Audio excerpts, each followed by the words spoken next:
What is the meaning of life? Well, now that's an important question.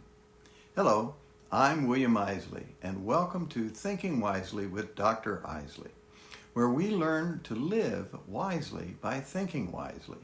Today we're beginning a series of brief reflections on the biblical book called the Psalms. In this series, we consider first how the biblical text and its underlying worldview interact with universal philosophical questions.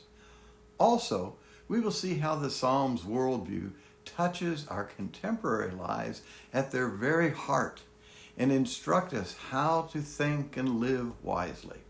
Let's get started with Psalm 1. Blessed is the man. With this very first statement, in the very first psalm of the book of Psalms, the psalmist joins the great discussion concerning the meaning of human life, or in other words, what it means to live well as a human being. We know that he is doing this for three reasons. First, the universal language used. Second, the literary or structural aspects of the Psalms, individually considered or as a complete book. And third, the significance of the word blessed. Let's consider each of these three reasons in order. First, the universal language. Blessed is the man. Man here, of course, means the human person, any human person, and all human persons. Interestingly, Psalm 2 concludes on a universal note as well. Blessed are all who take refuge in him. He uses all, which shows the universal focus of that psalm as well. This concluding statement of Psalm 2 leads us to a consideration of the literary and structural aspects of the Psalms, the second reason that we can know that the psalmist is dealing with the universal question of living well or wisely as a human being. The structure of the Psalms makes the theme of the blessed or good life foundational to it as a book. The Psalms were written over a 1,000-year period from the time of Moses, the author to whom Psalm 90 is ascribed, to after Israel's return from the Babylonian exile in 538 BC, an event which Psalm 126 celebrates. Naturally, then, the entire Psalter reached its final form only after the Babylonian exile. Now, some of you may have noticed in your Bible that before Psalm 1, there is a subtitle, Book 1. This is because the Psalter is divided into 5 books. Book 1, Psalms 1 to 41. Book 2 starts at Psalm 42. Book 3 at Psalm 73. Book 4 at Psalm 90. And Book 5 at Psalm 107. What you may have missed is the special role that Psalms 1 and 2 play. It would appear that these anonymous psalms were meant to be the introduction to the whole book of Psalms. As we have seen, Psalm 1 begins with, Blessed is the man. Interestingly, Psalm 2 concludes in verse 12 with, Blessed are all who take refuge in him. This bookending of Psalms 1 and 2 with statements about the blessed is called, in technical terms, an inclusio. Bookending the 2 psalms, which introduce the entire Psalter, is significant. Its purpose is to prepare the reader to contemplate the nature of the blessed or good life for all people. If you're interested in exploring the theme of the structure of the Psalms more, I've shared a link below to a post of mine on the subject. Additionally, we should note that Psalms 1 and 2 are what are called wisdom psalms. Indeed, Psalm 2:10 warns kings to be wise. In the Bible, wisdom refers both to an understanding of reality and to how one is to relate to that reality in life. A true understanding of reality and actions properly conforming to that reality shape one into a wise person. For this reason, the wisdom psalms are addressed to all people to live wisely. A life of wisdom is characterized by attitudes and actions that make for a blessed or fulfilling human life. Other examples of wisdom psalms are Psalms 14, 49, 112, and much of Psalm 119.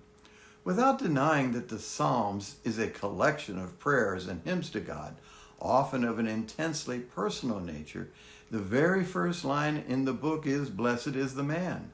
This should make us realize that the Psalms are stating a case for the nature of the good life, for what it means to be a happy, fulfilled, and successful human being. In this way, it should be considered as a main contributor to the philosophical discussions of the meaning of human life. This is the third reason that we know that Psalm 1 is speaking to the nature of the fulfilled human life, the significance of the word blessed. The sheer number of occurrences of the word blessed shows that the question of the good or blessed life is central to the Psalms. The Hebrew word translated by blessed is used 44 times in the Old Testament, but 26 of these, over half, are found in the Psalms. Clearly, then, the Psalms have quite a bit to say about what it means to live a blessed or happy life. The word blessed, in the sense of its meaning, is also significant. It is often translated today as happy, since blessed is not a word that we commonly use today. Now, I have no problem with that translation as long as we avoid the superficial notion of being happy as dependent upon temporary circumstances and our emotions. What Psalm 1 is setting before us is a description of the fulfilled human life that flourishes in all circumstances and in the midst of the varying emotions we experience. It asks us to consider how we are to live wisely as human beings, or in other words, to consider what the good or happy life is. This understanding of the Psalms as having philosophical importance probably seems mistaken to many of us. However, it is we who are mistaken. This is because we have been misled by the fact that much modern philosophy and, sadly, theology is an academic affair written by professors to professors, and often without the purpose of putting any of the ideas into practice. However, for centuries, philosophy was explicitly directed toward the art of living well. For example, Aristotle, the Greek philosopher of the 4th century BC, began his classical discussion of ethics by asserting, quote, "Every art and every inquiry, and in a similar way every action and pursuit, is thought to aim at some good. And for this reason, the good has rightly been declared to be that at which all things aim." End of quote. Notice, Aristotle is saying here that whenever we act, we are seeking some good. He continues reasoning that there must be, quote, "some end or purpose of the things we do, which we desire for its own sake," end of quote. This good that we desire for its own sake, he calls, quote, "the chief good," end quote, and asks rhetorically, will not the knowledge of it then have a great influence on life, end of quote. By that, Aristotle means that whatever we view as the chief good will direct our individual actions in life. Clearly for him, philosophy is not just abstract thought, but rather concerns itself directly with living. So, according to Aristotle, what is this chief good, the knowledge of which determines how we live? The famous Greek philosopher informs us that, quote, "both the general run of men and people of superior refinement say that it is happiness, and identify living well and doing well with being happy," end of quote. Therefore, both Aristotle and Psalm 1 seek to explain what is a happy or blessed human life. Augustine of Hippo, the great Christian theologian at the end of the 4th century AD, agrees. In his spiritual autobiography called The Confessions, he asserts, quote, "without exception, we all long for happiness," end quote.